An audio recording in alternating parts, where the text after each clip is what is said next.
Un convoi d'automobiles progressait par bonds ridicules, absurdes, gratuits, se dirigeant vers l'inconnu en distillant sur la ville ses miasmes, ses injures, ses haines et ses feux aux poudres. Une fois morts, ces conducteurs seraient, comme le pape, illico remplacés par d'autres conducteurs. Seuls les modèles de voitures évolueraient et les jurons. Rien n'enrayerait par contre cette disenterie sur 4 roues. Paris au mois d'août de René Fallet date de 1964, mais ces mots parlent encore aux habitants et travailleurs de la capitale qui voient toujours se déverser les flots ininterrompus des voitures comme un autre mouvement de la nature, comme les marées, les saisons et les comètes. Dans les discours des Gilets jaunes, pourtant depuis 2 mois, on a beaucoup entendu la défiance des provinces vis-à-vis de la capitale qui saurait à peine ce que veut dire faire un plein d'essence, tant sont nombreuses, il est vrai, les options de transport en commun.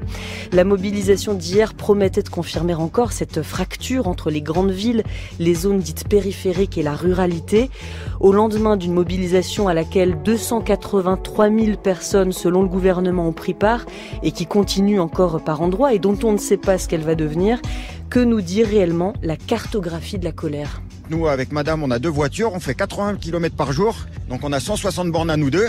C'est des pleins de gasoil qui sont de 86 € pour un véhicule familial. Quand on entend parler qu'on va supprimer les chaudières, je chauffe à l'électrique et je chauffe au bois, c'est des factures à l'année de 2500 à 3000 € rien qu'en chauffage. On est pris à la gorge. On a, nous, c'est simple, on a 3000 € sur le budget familial.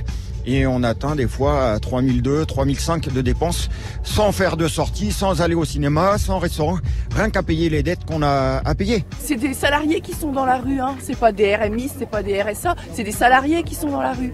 C'est quand même pas normal qu'on puisse pas vivre de ces salaires. Alors moi, il y a un truc qui me révolte quand on dit il faut être mobile pour aller travailler. Bah oui, mais au SMIC, quand on est mobile, il reste quoi pour manger ? Donc on travaille pas, vaut mieux. La France encourage les gens à pas travailler. Ou alors il faut gagner très bien sa vie comme Monsieur Macron. Dimanche et après. Julie Gacon.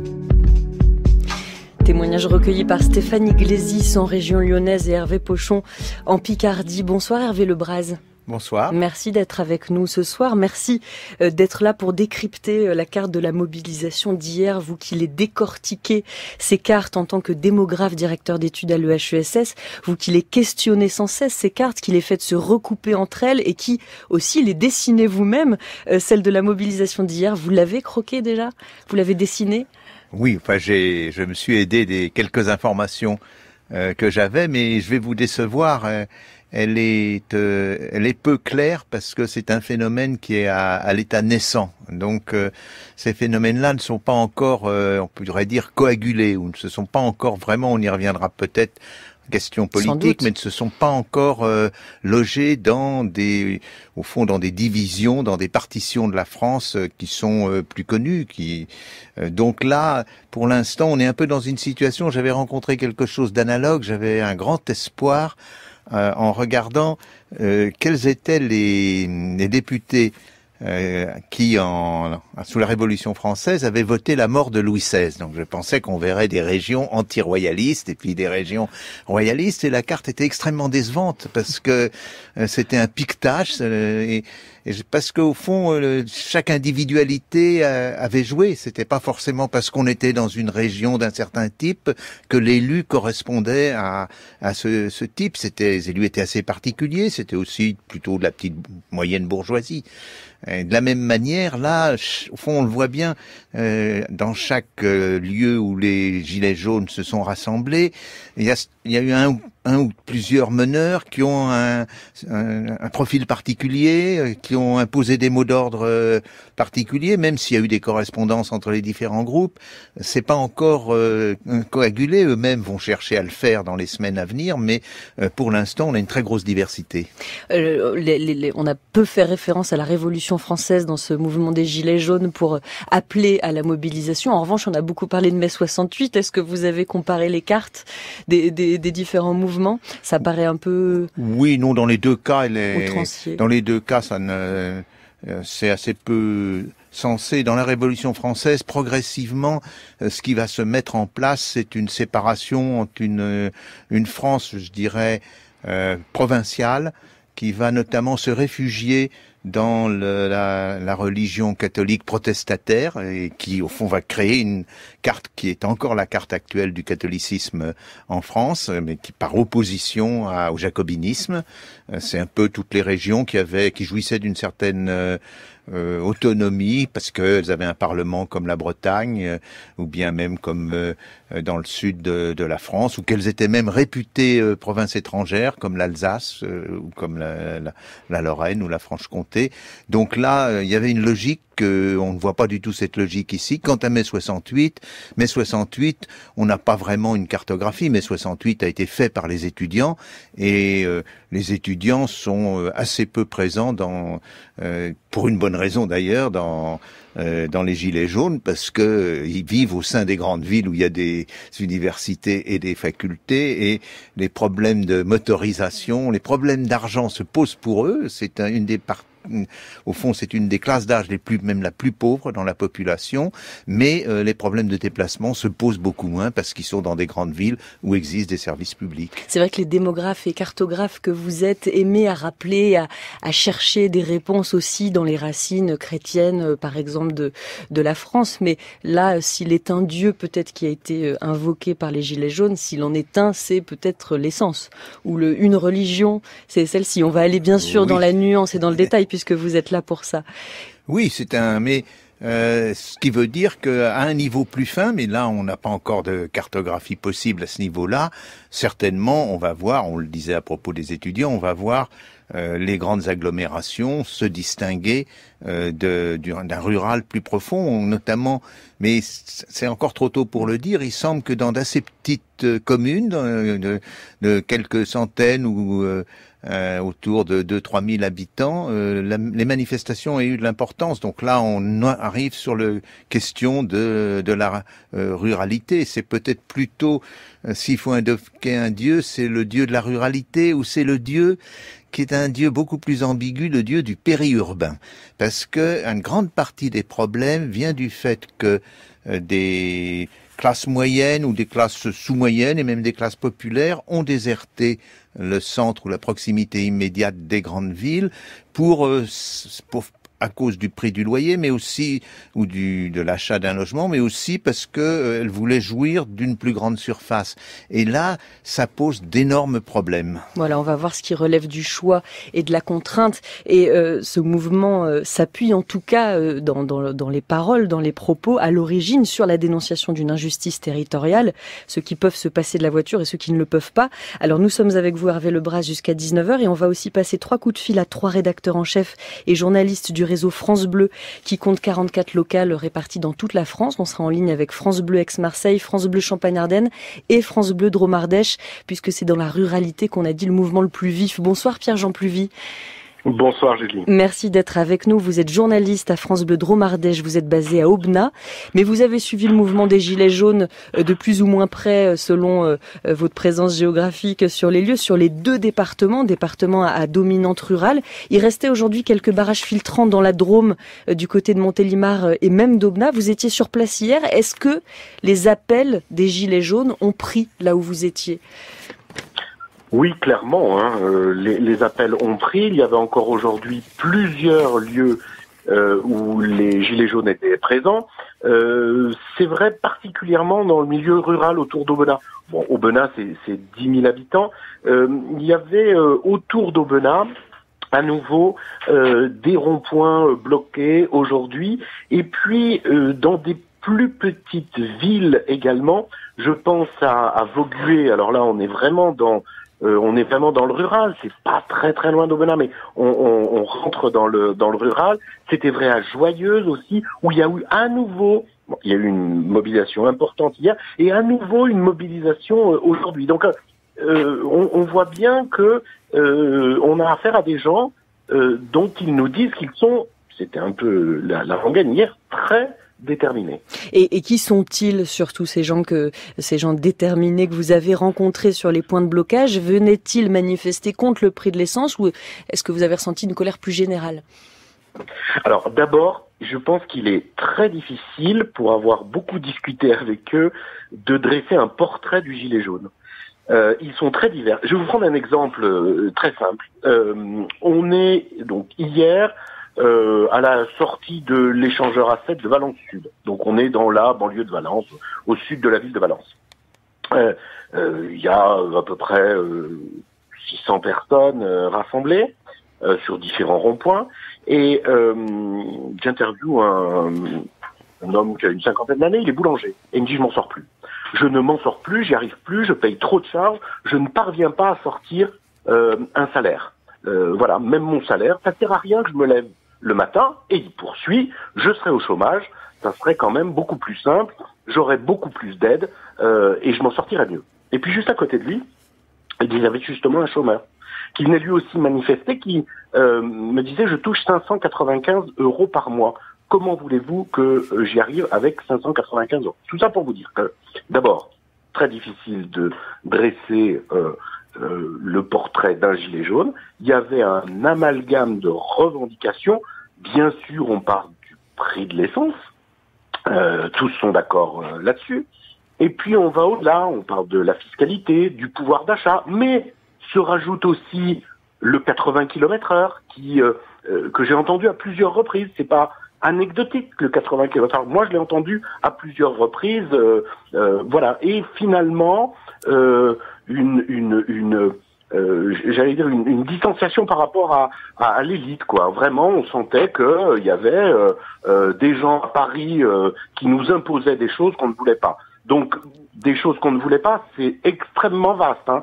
J'ai entendu beaucoup de choses de ce type-là. Alors Pierre-Jean Pluvy, vous qui connaissez cette ruralité dont il est question dans cette première partie d'émission, moi personnellement, voilà, j'ai entendu dire ici et là, et notamment à Paris évidemment, des choses comme on force personne à vivre à la campagne après tout, ils ont choisi de s'installer dans des lieux coupés de tout, ça a un prix, c'est celui du carburant, etc. Dans la Drôme et en Ardèche, la ruralité est-elle plutôt choisie ou est-elle subie ? Parce qu'on imagine qu'il n'y a pas que ceux qui s'installent à la campagne, il y a ceux qui vivent depuis toujours. Bon, heureusement qu'en Ardèche, il n'y a pas que les gens qui choisissent de s'installer en Ardèche, parce que on serait quand même relativement peu nombreux, même s'il y a toujours des gens qui souhaitent venir s'installer dans ce département rural. Non, moi je pense que elle est quand même cette ruralité assez majoritairement subie. Hein. On a plutôt des gens qui sont originaires d'Ardèche, qui vivent, qui parfois aimeraient la quitter, mais pour qui c'est compliqué. Le taux de chômage, je pense au sud Ardèche par exemple, comme au sud Drôme, c'est à peu près la même chose. On a un taux de chômage qui est quand même relativement élevé, le plus élevé d'Auvergne-Rhône-Alpes, hein, pour fixer un peu les choses. Ce sont deux bassins de population où le taux de chômage est très élevé. Donc, et il y a effectivement assez peu de travail. Donc non, moi je dirais majoritairement, et je me base sur aucune étude, mais simplement ma petite expérience, que la ruralité, elle est là plutôt subie, et justement arrive donc un discours qui est on ne fait rien pour nous. La voiture représente du coup beaucoup, vous voyez ce que je veux dire, oui. Parce que petit détail, mais qui a son importance. Oui, on va devoir conclure, Pierre-Jean Pluvy, pour donner la parole à Hervé Lebras. Dites-nous. Juste pour dire, l'Ardèche, il n'y a pas de train. Les transports en commun sont extrêmement réduits. Les transports en commun de la ville de Privas, par exemple, c'est 4 lignes de bus. Donc, les gens ne comprennent pas ce discours là, et la voiture est pour eux beaucoup. Merci beaucoup Pierre-Jean Pluvy. Juste un mot sur la suite du mouvement. Est-ce que vous savez d'ores et déjà si de nouveaux appels ont été lancés pour d'autres journées de manifestation, comme par exemple le 24 novembre, comme on le disait dans le journal ? Vous n'êtes plus là. Eh bien, Hervé Lebras, donc je me tourne vers vous suite à ce que nous a dit Pierre-Jean Pluvy. La carte des gilets jaunes, elle est aussi à mettre en parallèle avec celle de la réforme de la carte judiciaire qui a vu fermer de nombreux tribunaux de proximité, des fusions d'hôpitaux, des fermetures de maternités. Tout ça, ce sont des cartes que vous pouvez juxtaposer pour arriver à un résultat un peu fin sur ce que demandent les gilets jaunes ou ce qu'ils sont.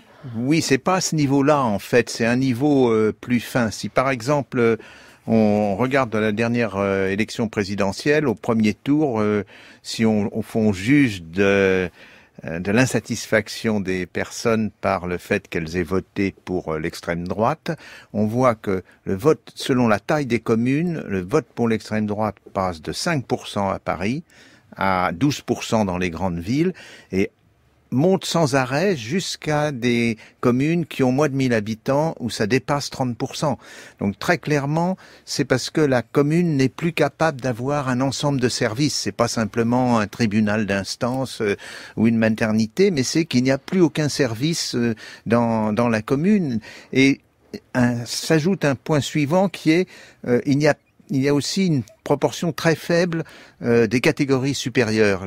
Au cours des 50 dernières années, les classes supérieures, ce qu'on appelle les cadres et professions libérales, se sont massivement installées dans les grandes villes et dans les villes moyennes et ont déserté les campagnes. Par exemple, des ingénieurs qui autrefois étaient, dans des endroits où il y avait des mines ou bien où il y avait des industries locales. Maintenant, c'est fini. Il y a de moins en moins d'industries locales et ces personnes sont dans les grandes villes. Donc c'est un sentiment que on est dans une sorte de bout du monde dans ces petits villages. Alors subi, non, beaucoup des personnes qui habitent ces petits villages au fond aiment bien leur mode de vie, mais ils ont l'impression que ils sont maintenant détachés du reste de la nation, détachés de là où se prennent les décisions. Est-ce qu'il y a une carte alors de l'abandon? Oui, parce qu'on peut aujourd'hui dire exactement où les services publics, de quel territoire les services publics sont partis et où ils se sont installés au plus près des villes où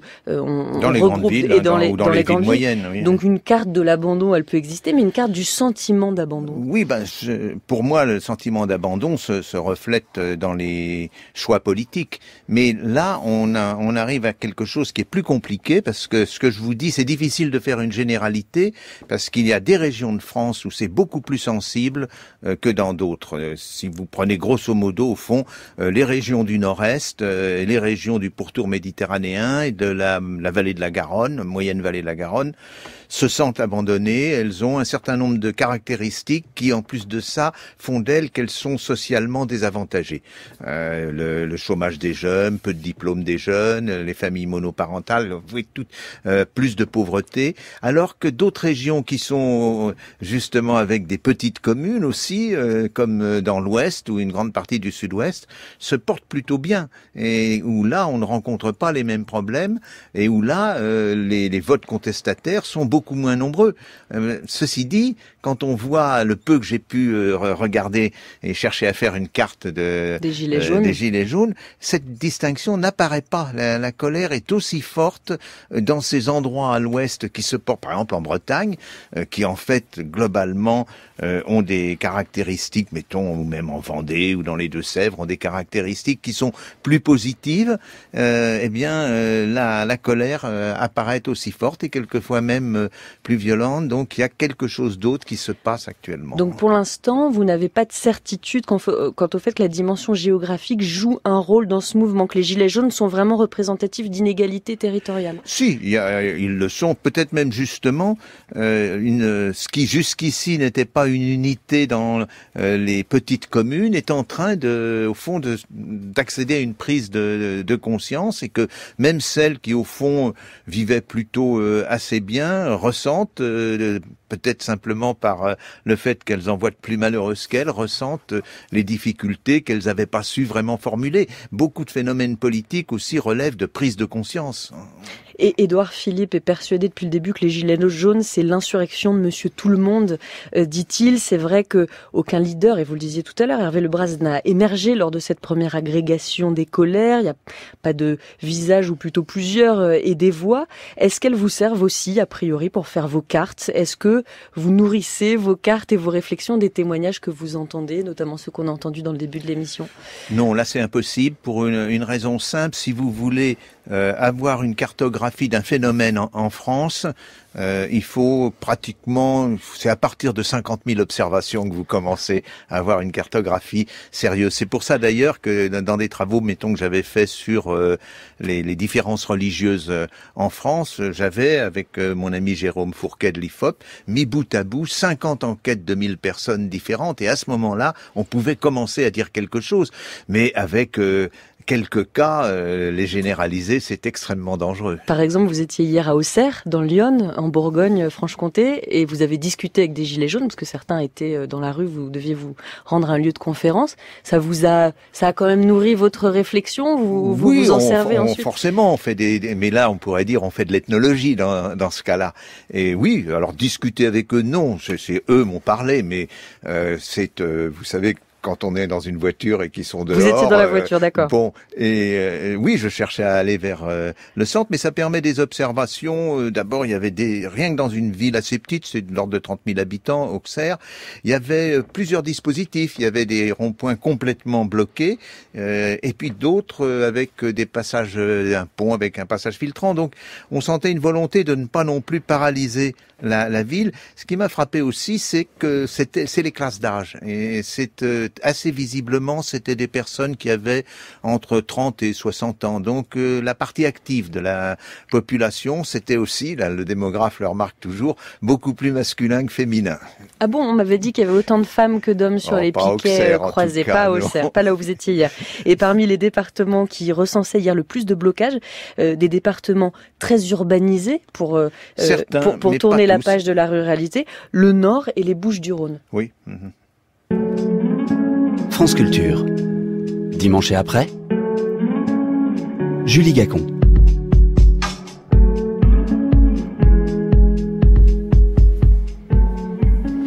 Bonsoir Thibaut Maisonneuve. Bonsoir Julie Gacon. Merci d'être avec nous. Vous êtes rédacteur en chef de France Bleu Provence qui couvre à la fois Aix-en-Provence où sont ses bureaux, mais aussi Marseille et jusqu'au Var.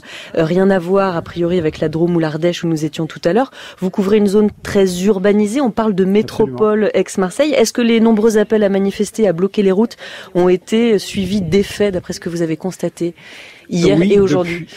Oui, depuis le mot d'ordre, extrêmement suivi. C'est incontestablement, en tout cas sur le plan social, une réussite ce mouvement. Et c'est d'ailleurs assez frappant. Alors pour plusieurs raisons. D'abord parce que vous le savez, on est ici en Provence et à Marseille dans une terre qui globalement, et c'est assez historique, est dans un rejet du pouvoir qui est centralisé à Paris. Marseille, là aussi je vous apprends rien, est une terre d'insoumis. Juste un mot quand même. Avant d'être élu député, Jean-Luc Mélenchon est arrivé en tête du premier tour de la présidentielle en 2017 devant Marine Le Pen. L'autre spécificité ici, c'est qu'on est, quoi qu'on en dise, pardon pour l'expression, mais on est dans le pays du tout bagnole. Et c'est-à-dire qu'il y a une espèce de vertu cardinale ici à avoir une voiture, souvent une grosse voiture, plusieurs voitures d'ailleurs, et puis on ne touche absolument pas au budget de la voiture. Et puis la dernière spécificité sociologique, si je puis dire, mais en tout cas qui conditionne finalement le rapport non seulement entre les Provençaux, mais même le rapport au travail, c'est que vous êtes dans une région qui est émaillée par énormément d'axes urbains. Il y a beaucoup de grandes villes. Vous avez Marseille évidemment, mais il y a aussi Aix-en-Provence, il y a aussi l'étang de Berre, avec ses industries, il y a Salon-de-Provence, il y a Toulon, et tous ces endroits, toutes ces zones sont desservies par des autoroutes. Donc naturellement, il y a une sorte d'appel d'air qui fait aussi que la métropole Aix-Marseille, on le dit pas beaucoup, est la métropole la plus embouteillée de France. Devant Paris et devant Bordeaux, on passe ici en moyenne 160 heures par an dans sa voiture. D'où l'importance d'une station comme France Bleu Provence, qui est une radio très Absolument. Écoutée en voiture. Vous faites des points route très régulièrement. Vous avez une idée du nombre de kilomètres que doivent faire en moyenne vos auditeurs pour se rendre au travail tous les jours? Je ne sais pas si ça fait l'objet d'études.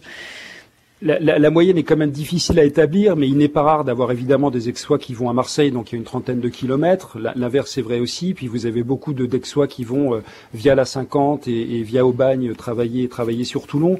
Tout le territoire, chaque matin et chaque soir, est animé d'une certaine façon par ces automobilistes. Mais pour ce qui est de la mobilisation vraiment spécifique de ces gilets jaunes, ce que je peux vous dire en tout cas, c'est que France Bleu Provence, vous l'avez dit, qui est quand même une radio extrêmement populaire. C'est la radio la plus écoutée à Marseille, qui est la deuxième ville de France. C'est aussi une vraie caisse de résonance de ces auditeurs. J'en profite, je le dis, mais c'est vraiment une réalité qu'on maîtrise tous les jours. A reçu pour la seule journée de samedi près de 700 appels, ce qui est énorme. et vous aviez des retraités, vous aviez des ouvriers, vous aviez des routiers, vous aviez aussi des salariés de la classe moyenne qui sait, quoi qu'on en dise aussi, beaucoup manifester pour ces manifestants lors de ces manifestations et qui pour beaucoup n'étaient pas dans les manifestations mais avaient besoin au fond de dire qu'ils appartenaient à une sorte de communauté d'auditeurs établis qui n'arrivent plus à joindre les deux bouts, quoi. Enfin, ce qui se manifeste beaucoup depuis samedi, c'est globalement ça, c'est un vrai problème de pouvoir d'achat. Localement, est-ce que des élus ont manifesté leur soutien pour le mouvement et surtout, est-ce que ce sont les mêmes que ceux qu'on retrouve quand il s'agit de défendre des services publics à la dérive ou qui doivent se délocaliser ou fermer? C'est intéressant les positions politiques parce qu'elles sont ici ce qu'elles sont ailleurs en France. Il me semble d'ailleurs avoir entendu ce soir que l'opposition appelait à poursuivre le mouvement et c'est aussi intéressant de voir que les positions antinomiques de ces forces politiques, pour le coup, ne posent apparemment aucun problème. Donc vous avez évidemment le Rassemblement national et le sénateur de Marseille, Stéphane Ravier, qui disait qu'il serait parmi les manifestants, mais sans son écharpe tricolore, mais il y serait quand même. Vous avez d'autres élus qui, plus globalement, alors c'est vrai pour le Parti communiste, c'est vrai aussi pour les Insoumis, disaient on soutient assez activement, sans forcément dire réellement qui serait dans les cortèges de manifestants. Et localement, la suite du mouvement, vous avez une idée de ce à quoi ça va ressembler? Il y a déjà des appels à reprendre, oui. Oui, il y a des appels à poursuivre le mouvement sur des péages, parce que, faut le dire aussi, c'est plutôt bien vécu évidemment par les automobilistes. Vous aviez aujourd'hui, par exemple, je vous donne juste cet exemple parce qu'il est assez révélateur. À côté d'Aix-en-Provence, il y a, quand vous descendez dans le sud, vous le connaissez forcément quand vous venez en vacances, il y a le péage de la Barque après Aix-en-Provence sur l'autoroute A8. Il y avait une file ininterrompue de voitures, un bouchon qui durait à peu près 1 heure. Et dès que on l'a constaté à France Bleu Provence, dès que les automobilistes passaient, après avoir dû patienter quand même près d'1 heure, ils accueillaient les manifestants avec des coups de klaxon, avec des sourires, aussi parce qu'évidemment les barrières étaient levées, donc c'est toujours plus sympathique évidemment de passer quand les barrières sont levées et de ne pas payer, mais donc sur ces points-là, oui, le mouvement va sans doute durer. Après, il y a quand même un problème de fond, mais que vous avez évidemment évoqué, c'est d'abord que ce mouvement spontané d'une certaine façon se fait sans association, sans syndicat, quand même. Qui a des appels à mettre plutôt un gilet jaune sur sa voiture, ce qui est quand même beaucoup plus simple que de se mobiliser sur le terrain, parce que affronter la réalité d'une manifestation avec ceux qui lâchent le mouvement, enfin, on connaît tout ça, la tension avec des automobilistes qui, en plus, sont en week-end mais qui vont reprendre le travail demain, ça, effectivement, c'est une autre paire de manches. Merci beaucoup Thibaut Maisonneuve d'avoir été avec nous, rédacteur en chef de France Bleu Provence. Nous sommes toujours avec notre invité, le démographe Hervé Lebras.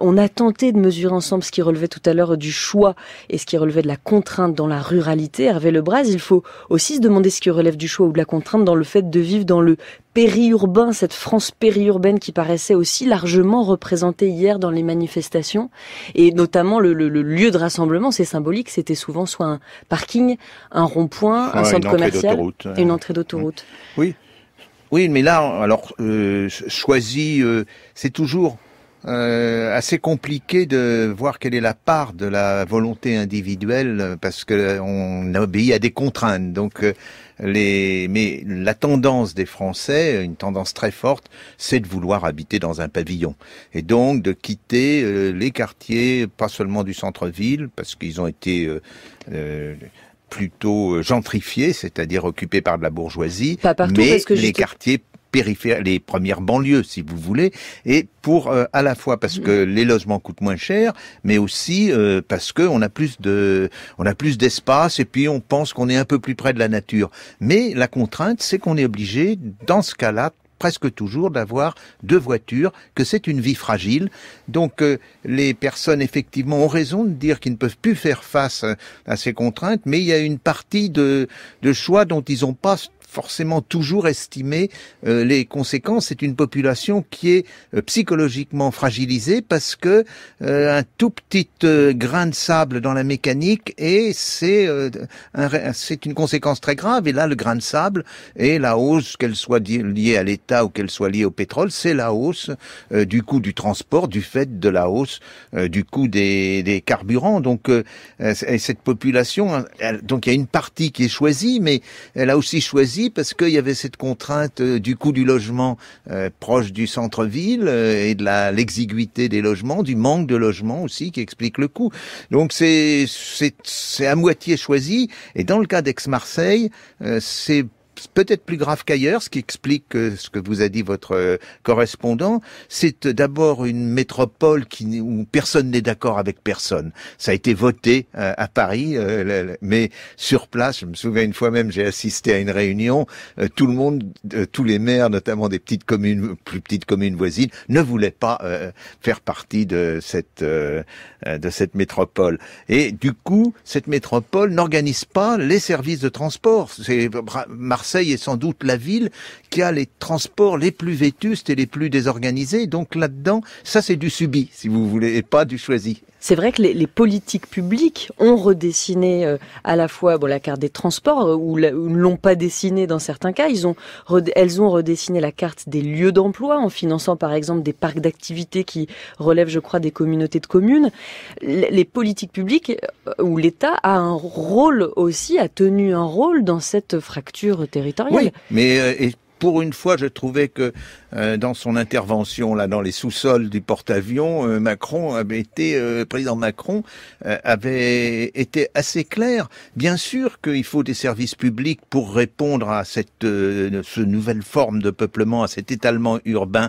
Mais installer des services publics, ça coûte cher. Et dans ce cas-là, il faut mettre des taxes et des impôts en plus. Donc on est dans quelque chose qui est un peu un cercle vicieux et dont assez curieusement dans ce mouvement-là, on ne se rend pas toujours compte parce qu'on peut pas demander à la fois des services publics et demander une baisse des impôts. Donc il y a un choix là-dedans qui est un choix extrêmement difficile, mais il faut reconnaître que on ne peut pas faire les deux à la fois.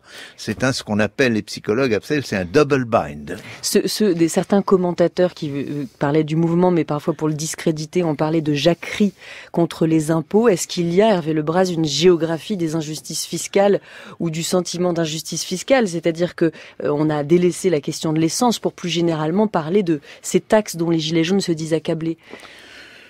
Oui, alors ils sont pas beaucoup plus, enfin faut voir cas par cas, mais c'est clair que il y a des injustices fiscales, injustices.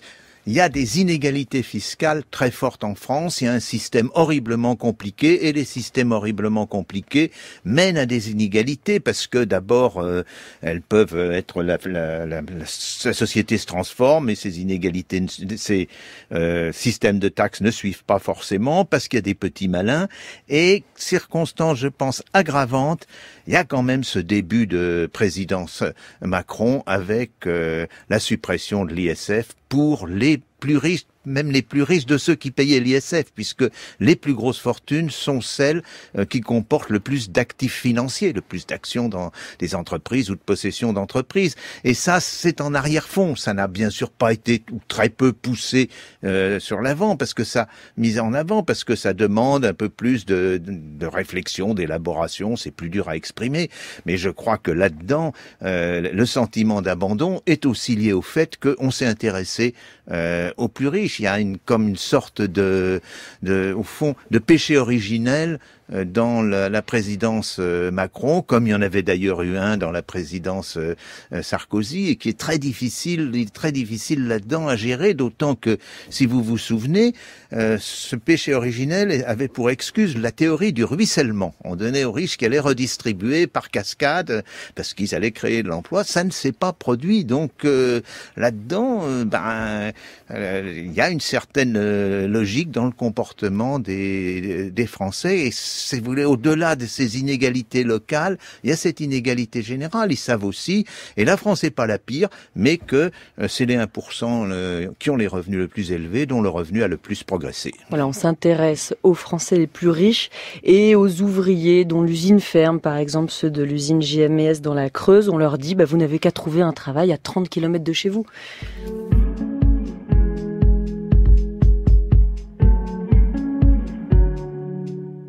Alors nous sommes décidément très à l'est ce soir, mais ça vaut toujours mieux que le contraire. Bonsoir Sylvie Bassal. Bonsoir. Vous êtes la rédactrice en chef de France Bleu Champagne-Ardenne, encore un territoire très différent de ceux que nous avons explorés auparavant. La Marne, dont Reims est le chef-lieu, n'a d'ailleurs rien à voir elle-même avec les Ardennes. Un premier bilan, Sylvie Bassal, de la mobilisation qui a continué aujourd'hui. Je crois d'ailleurs qu'on vient d'annoncer que 2 manifestants avaient été légèrement blessés à Vitry-les-Reims. Oui, tout à fait. On a compté depuis hier à peu près 7 blessés, ce qui est quand même assez frappant. Pour revenir sur le bilan, on peut dire qu'il y a une dizaine de points de blocage aujourd'hui pour les 2 départements de la Marne et des Ardennes. Alors ce sont principalement des ronds-points en direction de zones commerciales ou bien d'entrée d'autoroute qui ont été bloqués par les gilets jaunes. On n'a pas de chiffres précis sur le nombre de gilets jaunes parce qu'en fait les préfectures ont arrêté de communiquer depuis hier soir. Nous dit-on, sous intervention de l'intérieur, mais bon, ça reste à confirmer. En tout cas, on avait hier au plus fort de la contestation 75 points de filtrage de véhicules pour la Marne et le département des Ardennes. Mais si je reviens sur les blessés, ce qui est frappant, c'est de voir qu'au départ, le mouvement des Gilets jaunes avait quand même l'adhésion du public. Je crois que les sondages parlaient de 75% de personnes qui étaient d'accord avec le mouvement.